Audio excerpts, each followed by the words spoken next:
Bharatiya Janata party का जो सोच है और जो मिशन है कहीं ना कहीं दलित ओबीसी एससी के लिए सबसे बड़ा हानिकारक है। भारतीय जनता पार्टी और प्रधानमंत्री मोदी के लीगल एडवाइजर ने जिस तरीके से बयान दिया संविधान बदलने को लेकर, तब जाकर के एससी और ओबीसी को यह लगने लगा कि अगर 2024 में भारतीय जनता पार्टी की सरकार आएगी तो आखिर में बाबा साहेब का दिया हुआ संविधान बदल देंगे और ये मनवादी अपना ही संविधान लागू कर देंगे। इसी को लेकर के हमारे साथ एक ऐसी शख्सियत है जो जनमत न्यूज के संपादक हैं और हमारे बड़े भाई नीरज पटेल हैं, जो प्रखर तरीके से एससी एसटी ओबीसी समाज के लोगों की आवाज बुलंद करके बताते हैं।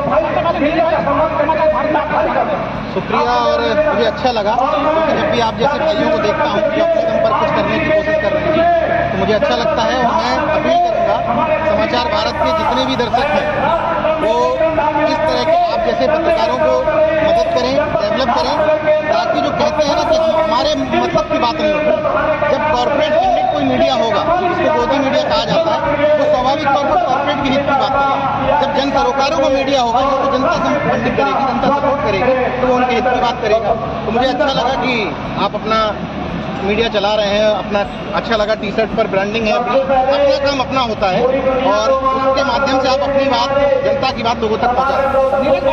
प्रधानमंत्री मोदी के लीगल एडवाइजर ने जो बयान दिया संविधान बदलने की बात, केवल प्रधानमंत्री के लीगल एडवाइजर नहीं, भारतीय जनता पार्टी की जो सोच है, दक्षिणपंथी जिसको कहते हैं, बीजेपी एक पार्टी है उससे कोई तकलीफ नहीं, लेकिन जो सोच है दक्षिणपंथी जो अंधविश्वास को, पाखंडवाद को, जाति वर्चस्व को बढ़ावा देती है, उस सोच में संविधान फिट नहीं बैठता। वजह है कि संविधान के लागू होने के बाद मजबूरन कठेरिया समाज का व्यक्ति सांसद बन रहा है, विधायक बन रहा है, वाल्मीकि समाज के व्यक्ति को झेलना पड़ रहा है, दलित समाज की अन्य जाति के लोगों को मुख्यमंत्री की कुर्सी तक देखना पड़ रहा है, राष्ट्रपति की कुर्सी तक भेजना पड़ रहा है। ये बात हजम नहीं हो पाती है, तो वो बार बार कोशिश करते हैं कि संविधान बदल करके मनुस्मृति का राज कायम किया जाए। मैं राजनीतिक व्यक्ति की वजह से कोई भाषणबाजी नहीं करता, मनुस्मृति की बात किस आधार पर कह रहा हूँ। कुछ दिन पूर्व बीजेपी के मुखपत्र कहे जाने वाले दैनिक जागरण में खबर प्रकाशित हुई थी कि कुछ साधु संतों ने मिल करके हिंदू राष्ट्र का मसौदा तैयार किया है और उस मसौदे में जो पेज सामने आए थे उसमें स्पष्ट था कि वो मनुस्मृति का शासन चाहते हैं, वर्ण व्यवस्था के हिसाब से कानून चाहते हैं। मतलब जो व्यक्ति जिस जाति का जो कर्म करता था उसको उसी में ढकेलना चाहते हैं। तो जो बयान दिया प्रधानमंत्री के लीगल एडवाइजर, देखिएगा अगर प्रधानमंत्री के लीगल एडवाइजर निजी तौर पर वो आर्टिकल लिख रहे थे तो उनको उस आर्टिकल में अपना पद प्रधानमंत्री के आर्थिक मामलों के सलाहकार के तौर पर नहीं देना चाहिए। प्रधानमंत्री का आर्थिक सलाहकार जब कोई बात कहेगा, सामान्य व्यक्ति कोई बात कहेगा, तो दोनों में अंतर होगा।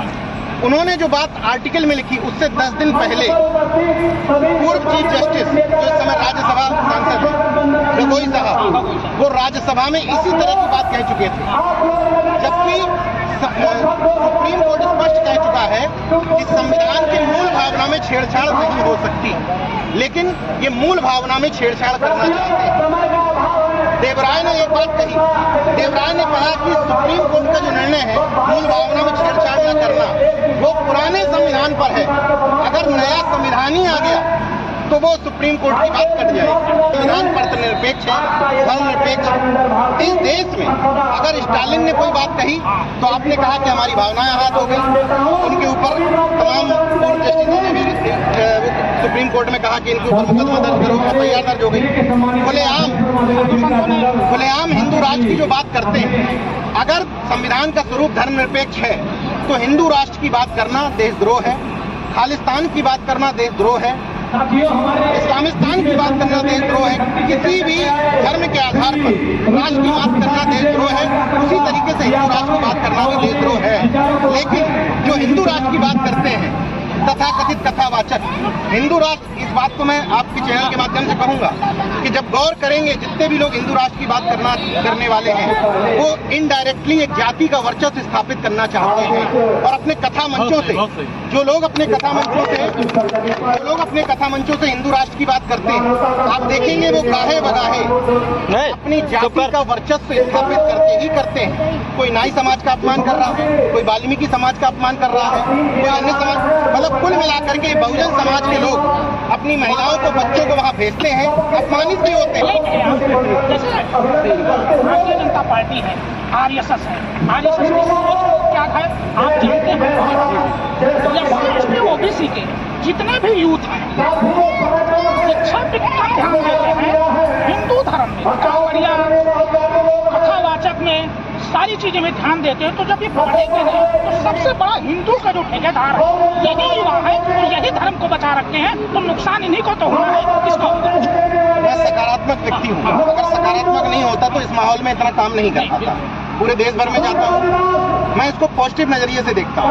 आपने कहा जितने भी, इस बात से इत्तेफाक नहीं करता है, जितने भी ये सब सारे कोई कावड़ होता है तो जितने भी नहीं। हाँ, ये कह सकते हैं कि अभी संख्या उस तरफ ज्यादा है, मगर इसी दौर में ऐसे भी युवा तैयार हो रहे हैं जो एकदम से पाखंड विरोधी हैं, जो किसी भी तथाकथित मट्टी या पत्थर के ईश्वर को नहीं पूछते हैं, जिन्होंने ईश्वर और उनके बीच के बिचौलियों को घर से हटा दिया है। इसी दौर में ऐसे लोग भी तैयार हो रहे हैं। हाँ, ये बात जरूर है कि अभी संख्या वहाँ ज्यादा है, लेकिन धीरे धीरे वो संख्या इस तरफ आ रही है। मैं इसीलिए अपील करता हूँ चैनल के माध्यम से आपके कि ब्राह्मणवाद को गाली देने का अधिकार उसको है जो खुद उससे मुक्त हो गया, जो सुबह शाम लिंग पूजा की बात सोचता हो, कावड़ ढोने की बात सोचता हो, हाथ में ब्राह्मणवाद का आइडेंटिफाइड, मैं उसको आइडेंटिटी कार्ड कहता हूँ, गले का आइडेंटिटी कार्ड, हाथ का आइडेंटिटी कार्ड जो लेके घूम रहा हो, उसको अधिकार नहीं।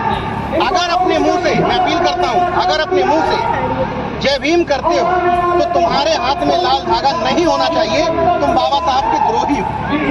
अगर तुम हाथ में लाल धागा बांधते हो और गले में कोई आइडेंटिटी कार्ड बांधते हो तो तुम जय श्री राम करो, मुझे कोई, क्योंकि विचारधारा क्लियर कट करो। एक बार और अपील, जो लोग मंचों से ज्ञान ठोकते हैं मेरे जैसे, अगर वो लोग अपने आचरण में पवित्रता ले आए, मतलब मैंने जितनी बातें आपके माइक के माध्यम से कही, अगर मैं अपने आचरण में ये ले आऊं, मतलब मेरी तस्वीर कभी पाखंड रूप में नजर ना आए, मेरी पत्नी वो रिचार्ज करना बंद कर दे, करवा चौथ का होता है 1 साल का टॉपअप, वो रिचार्ज करना बंद कर दे।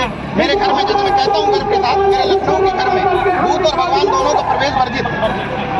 तो जब कोई मेरे घर पे आए तो मुझे कोई इस तरह का प्रतीक चिन्ह नजर ना आए, तो समाज में परिवर्तन आ जाएगा। मुझे हैरत होती है, मैं जितने भी मंचों से जाता हूँ सब पाखंड विरोध की बात करते हैं, तो अगर इतना ही पूरा मॉब जो है, हजारों की संख्या में, लाखों की संख्या में लोग थे वहां से लेके यहाँ तक 70 किलोमीटर की यात्रा में, अगर इतने लोग वास्तव में संविधान बचाना चाहते हैं, वास्तव में पाखंड विरोधी हैं, वास्तव में संविधानवादी हैं, अम्बेडकरवादी हैं, रजतवादी हैं, बहुजनवादी हैं, तो फिर इनको वोट कौन दे रहा है? इनकी ठेकेदारी किसके दम पे चल रही है? ये तथाकथित जो पाखंडी कथावाचक हैं, इनकी दुकानें कैसे चल रही हैं? अगर हम लोग, हमारे घर की महिलाएं, बच्चे, पुरुष इनके कथा पांडालों में जाना बंद कर दें, तो राजनीतिक लोग जो माफिया देखने जाते हैं ये सोचते हुए कि इनके पास वोट बैंक, उनकी सारी दुकानदारी चौपट हो जाए, लेकिन दुकानदारी हमारे और आपके दम पे। अभी इंडिया और भारत की बात चल रही है, अभी विशेषकर आने वाला है, बताया जा रहा है कि इंडिया शब्द हटा के भारत। अभी एक नोटबंदी में लोग लाइन में लगे थे, अब इंडिया का शब्द अगर हटता है और भारत लगता है, पासपोर्ट से लेके रिजर्व बैंक ऑफ इंडिया, तमाम ऐसी चीजें जहाँ इंडिया लिखा, इंडिया दोबारा लाइन में लगाने के लिए सरकार रणनीति है। अब इसमें सबसे बड़ी बात यह है, लोग कहते हैं कि मोदी साहब की जोड़ी जो है वो घबराती नहीं। अगर इंडिया गठबंधन से घबराए नहीं हो तो इंडियन मुजाहिदीन का बयान, इंडिया के खिलाफ बयान क्यों देते घूम रहे? अभी भी बीजेपी का जो ऑफिशियल पेज है उसको जाके देखिए ट्विटर पर, बीजेपी फॉर इंडिया अभी भी है। इसका मतलब तुम खुद, हमारी टीम का क्या नाम है, इंडियन टीम हमारी, लेकिन इंडिया से अगर ये नहीं घबराए होते तो ये सुखा नहीं छोड़ते।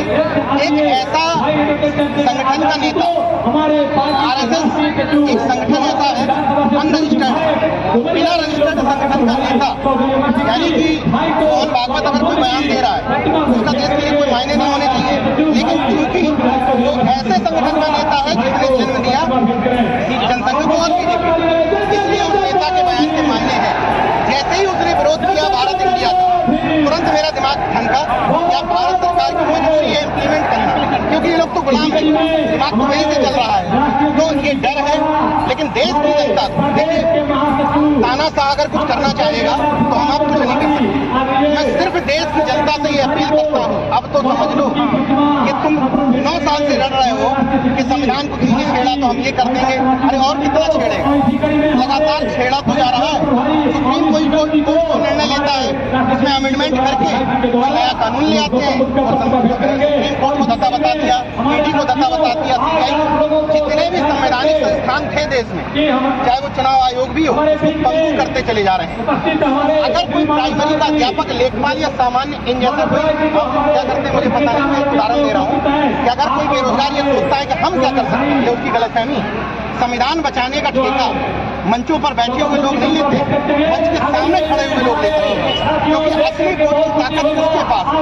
अगर तुम वोट की चोट संविधान विरोधियों के खिलाफ इस्तेमाल कर लो तो इसके हौसले पस्त हो जाएंगे और संविधान के खिलाफ निगाह करने वालों को औकात अपनी मिल जाएगी। 80 सीट इंडिया गठबंधन में अभी आजाद समाज पार्टी भी नहीं है और बसपा भी नहीं है। और आयोजक पार्टी के राष्ट्रीय सचिव सबसे ज्यादा नौजवानों के दिलों के बसपा और आजाद समाज पार्टी नहीं है, चुनाव लड़ेंगे सबसे ज्यादा नुकसान तो नहीं। बिल्कुल, इस बात से बिल्कुल सहमत हूँ, लेकिन इस चीज की जिम्मेदारी देखिए, कभी भी जब ट्रक और बाइक की भिड़ंत होती है डाउट का फायदा हमेशा कमजोर को मिलता है। तो ऐसे में अगर आप देखें तो इंडिया के पास इस समय सांसदों की संख्या ज्यादा है, पार्टियों की संख्या ज्यादा है। तो उनके बनिस्बत अगर तुलना करें तो आजाद समाज पार्टी और बहुजन समाज पार्टी उतनी छोटी है सांसदों की संख्या, तो उनकी जिम्मेदारी बनती है कि इनको उठा करके गले। मैं जितना समझता हूँ बहुजन समाज पार्टी के बारे में तो मैं नहीं कह सकता, बीच में खबर भी आई थी कि शायद उनके लोग मिले नहीं मिले, वो जाना चाहते हैं कि नहीं जाना चाहते। लेकिन आजाद समाज पार्टी के राष्ट्रीय अध्यक्ष को जो मैं समझता हूँ, मेरी जो बातचीत हुई है, वो संविधान बचाने के लिए इंडिया गठबंधन में जाना चाहते हैं। आप कह रहे हैं इंडिया बचाना चाह रहे हैं, यही केसीआर तेलंगाना में संविधान बदलने की बात कर रहे थे और यही चंद्रशेखर जाकर केसीआर से मिलते हैं। क्या रामायण चलता है बड़ी भाई? ये थोड़ा गलतफहमी है, यहाँ पर गलतफहमी है। मैं किसी का प्रवक्ता नहीं हूँ, लेकिन जो क्लियर बात वो बता रहा हूँ। उस समय जो बात आई थी ये वाली प्रकरण की, केसीआर का राज्य है, यानी कि वहाँ के मुख्यमंत्री हैं, मगर उसमें प्रस्तावना जो है वो शिक्षा विभाग की तरफ से गलत छपी थी और जैसे ही खबर सामने आई उसको बदल दिया गया, सारी किताबें रोक ली गई और सही प्रस्तावना दोबारा से छप गई। उसको इस तरीके से दिखा दिया गया कि वो संविधान बदलने वाले के साथ जुड़े हैं, ऐसा नहीं है। आज का जो कार्यक्रम नेतृत्व ने उस तरह का कार्यक्रम दिया, तो वो जो जनता है जो इस तरह की बातें सुनना चाहती है वो घर से बाहर निकले। नेतृत्व उसको शिवलिंग की पूजा दिखाएगा, नेतृत्व उसको पाखंड दिखाएगा, नेतृत्व उसको पीठ दिखाएगा, नेतृत्व उसको सारस में फंसाए रहेगा, नेतृत्व उसको जुल्मुल चीजों में फंसाए रहेगा, तो जनता क्या करेगी?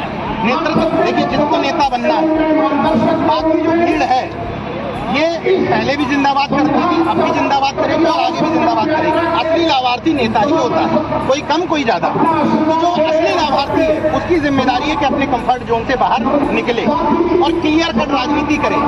एमके स्टालिन के बेटे ने एक बयान दिया, स्वामी प्रसाद मौर्य ने एक बयान दिया। स्वामी प्रसाद मौर्य जो पिक्चर से गायब थे, आज तीनों पूरी तरीके से अफिट हो गए। आप जानते थे क्या 2 दिन पहले के स्टालिन के बेटे का क्या नाम था? कितने लोग जानते थे कि उदयनिधि स्टालिन है? कौन लोग जानते थे कि मल्लिकार्जुन खड़गे का एक बेटा भी है और मंत्री भी है? इसका मतलब जब आप क्लियर कट राजनीति करते हैं तो आप पिक्चर में आते हैं। वैसे ही जो तथाकथित पिछड़े दलित समाज के लोग प्रधानमंत्री बनने का ख्वाब देख रहे हैं, तुम्हें क्लियर करना पड़ेगा राजनीति अपनी कि तुम हो किस तरह, उस मंडल की तरफ हो कि कमंडल की तरफ हो, तुम पाखंड की तरफ हो कि पाखंड विरोध की तरफ हो, तुम संविधान की तरफ हो कि संविधान विरोध की तरफ हो, तुम बहुजनवाद की तरफ हो या ब्राह्मणवाद की तरफ हो। अगर इतना क्लियर नहीं कर पा रहे हो तो ये गोबर पट्टी है, तो ये गोबर बन के ही देगी। इस गोबर पट्टी को तार्किक जनता बनाने की जिम्मेदारी नेतृत्व की है, ना कि जनता की। नेतृत्व सुधर जाएगा तो इस बीजेपी के कट्टर हिंदुत्व की और छद्म राष्ट्रवाद की काट भी ढूंढ लेगा, क्योंकि उसकी काट केवल महंगाई और बेरोजगारी नहीं है, आप इस मंच से महंगाई बेरोजगारी पर भाषण ठोकिए, उससे बीजेपी का कट्टर हिंदुत्व को कोई ठेस नहीं पहुंचती, क्योंकि उसने जो गुलाम तैयार किए हैं वो कहते हैं 2000 का सिलेंडर भरवा लेंगे, राम राम जपेंगे। इसका मतलब उनके कट्टर हिंदुत्व की काट के लिए आपको दो चीजें करनी पड़ेंगी: सामाजिक न्याय विथ हिस्सेदारी विथ पाखंड। मेरे भाई अभी चुनाव 2024 में नजदीक आ रहा है, आप देखिए सिलेंडर में 200 रुपया कम, ठीक, लोगों के खाते में पैसा जाने लगेगा और राशन डबल टिबल मिलने शुरू हो जाएगा। इससे निपटने के लिए इंडिया की गठबंधन की जितने भी पार्टियां हैं, क्या करना चाहिए, किसकी जगह से? यही तो सबसे बड़ी तकलीफ की बात यही है कि जीतना चाहते हैं, साथ में बैठ गए मुंबई में या यहाँ बैठ गए वहाँ बैठ गए। दिक्कत ये है कि एक चीज माननी पड़ेगी तमाम आलोचनाओं के बाद, बीजेपी आरएसएस दक्षिणपंथी लोग और उनके अंधभक्त मेहनत करते, एक एक पन्ने पर, जिसको पन्ना प्रमुख बनाया है, 6 पदाधिकारी घुसेड़ रखे हैं, 6 में 6 बैकवर्ड और एससी के लिए एक एक पन्ने की जिम्मेदारी। उसके सामने ऐसी पार्टियां जब आएंगी, बीजेपी 365 दिन चुनाव लड़ती है, उसके सामने 65 दिन चुनाव लड़ने वाली पार्टियां वही कर सकती हैं जो पिछले चुनाव में हुआ। अभी भी वक्त है, जो मजबूत लोग हैं उनकी जिम्मेदारी है घरों से बाहर निकल जाए। खाली देखिए, कोई कह दे चंद्रशेखर भाई को प्रधानमंत्री बनाना है, कोई कह दे मायावती को प्रधानमंत्री, कोई कह अखिलेश यादव को। कहाँ से बनाना है यार? पहले मेहनत तो करो, संघर्ष तो करो, सड़क पर आओ, जमीन पर आओ, अपने आप लोग तुम्हारी बात करने लगेंगे। स्टालिन क्या कभी सिद्धार्थनगर में आया? फिर भी हर कोई जानता है, उसके मुद्दे की वजह से, उसकी विचारधारा की वजह से। वैसे ही आपकी जो पुरानी विचारधारा थी, उस विचारधारा में लोग आपको एक्सेप्ट ही करते थे और आप कई बार मुख्यमंत्री भी बने। लेकिन जैसे ही आपकी विचारधारा बदली, आज जन्माष्टमी की शुभकामनाएं भी दी गई। अब आप सोच लीजिए, घर में क्रिकेट पर जब आप खेलोगे और बीजेपी इतनी धुआंधार खेलती है कि तुम्हारी गेंद बाउंड्री के पार हो जाएगी। अपनी पिच, पाखंड विरोध की पिच, सामाजिक न्याय की पिच, जातिवार जनगणना की पिच, ओबीसी और एससी को प्रमोशन में रिजर्वेशन देने की पिच, रिजर्वेशन बढ़ाने की पिच, रिजर्वेशन को बचाने की पिच, संविधान को बचाने की पिच तैयार करो। बीजेपी में धुआं बचा है, लेकिन तुम उन्हीं की पिच पर कोई राम मंदिर बना रहा है, तो कोई श्री कृष्ण मंदिर बना रहा है, कोई सॉफ्ट हिंदुत्व की बात कर रहा है, कोई परशुराम मंदिर बना रहा है। मंदिर की बात आएगी और कड़वी बात कह रहा हूँ, चाहे बाबा साहब का मंदिर बनवा लो, चाहे उषा देवी पासी का मंदिर बनवा लो, चाहे रामपुर का बनवा लो, पेरियार ललई का बनवा लो, जब भी मंदिर की बात होगी, आस्था की बात होगी, बीजेपी को ही लाभ पहुंचेगा। हमें तर्कवादी लोग तैयार करने हैं, जो लोग मंदिर मस्जिद में उलझने की बजाय स्कूल की घंटी पर भरोसा रखें, तर्क विज्ञान पर भरोसा रखें, महापुरुषों को रटे नहीं, जय भीम का नारा ना लगाएं, जय भीम को समझें कि बाबा साहब ने हमें जिम्मेदारी दी। तो मैं देखिए, वैसे भी राजनीतिक परिवर्तन का हिमायती नहीं हूँ, राजनीतिक परिवर्तन राजनीतिक की जिम्मेदारी है। मैं पत्रकार के तौर पर, सामाजिक कार्यकर्ता के तौर पर सांस्कृतिक परिवर्तन चाहता हूँ। और बाबा साहब, कांसीराम साहब को एक लाइन राजनीतिक लोगों ने रट ली कि कांसीराम साहब ने कहा था कि राजनीति हर ताले की कुंजी है। ये रट ली क्योंकि अपने फायदे की, ये वाली नहीं रटी। ये कांसीराम साहब ने कहा था कि अगर व्यवस्था परिवर्तन हुए, यानी कि सांस्कृतिक परिवर्तन हुए, सामाजिक परिवर्तन हुए बिना अगर सत्ता परिवर्तन होता है तो बहुजनों के किसी काम का नहीं होता। ये भी तो कहा था कांसीराम साहब ने, ये भूल गए। इतना बस याद रखा कि बस यहाँ से सेटिंग कर लो, वहाँ सेटिंग कर लो, विधायक बन जाओ, सांसद बन जाओ, क्योंकि कांसीराम साहब ने कहा था। कांसीराम साहब ने सत्ता के लिए कहा था, लेकिन ये भी कहा था कि व्यवस्था परिवर्तन का भी ख्याल रखो। अगर सपा, बसपा, बीजेपी, कांग्रेस या किसी भी पार्टी में, कहीं भी किसी पार्टी में अगर ब्राह्मणवादी वर्चस्व कायम है, किसी की भी सत्ता आ जाए, मनुवाद को सामंतवाद नहीं हिला पाएंगे। जिस पार्टी का गैर राजनीतिक संगठन मजबूत नहीं है, वो पार्टी कभी भी बिल्कुल सहमत है आपसे, चाहे वो समाजवादी पार्टी, कोई पार्टी